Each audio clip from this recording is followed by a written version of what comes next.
Gisusi ni DPWH Secretary Vince Dizon ang mga drainage project sa Subo subay sa Oplan kontra baha sa Kagamhanan. Ang report ni Alan Domingo.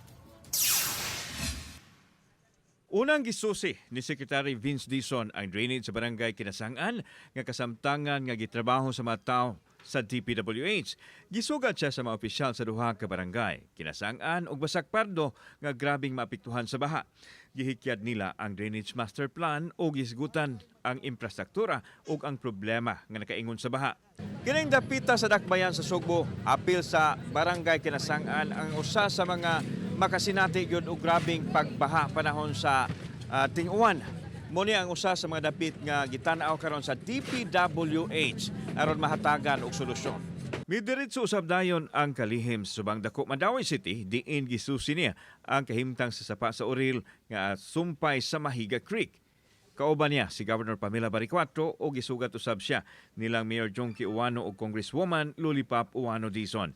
Iklaro usab ni Secretary Dizon nga kabahin kini sa kamanduan sa presidente sa pagsiguro nga maaksyonan ang mga problema sa baha. Nakita niya ang dakong improvement sa programa nga gipatuman sa Mandawi City.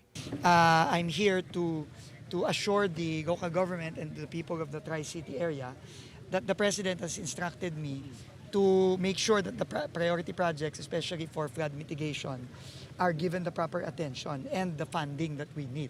In behalf of the Mandawihanons, we're more than grateful for Secretary Vince's visit today to see what's really happening on the ground. Actually, in our city, there are 6 concerned areas. So, na-mention na ni Sec Vince is Fortuna, Inodata area, AC Cortez. Samtang sa isyu sa 60 billion pesos nga flood control sa Cebu nga gibutyag ni Ombudsman Rimulya ug ang giingong ghost project sa lungsod sa Balamban, kini ang iyang tubag. Let us trust and wait for the Ombudsman on the next steps.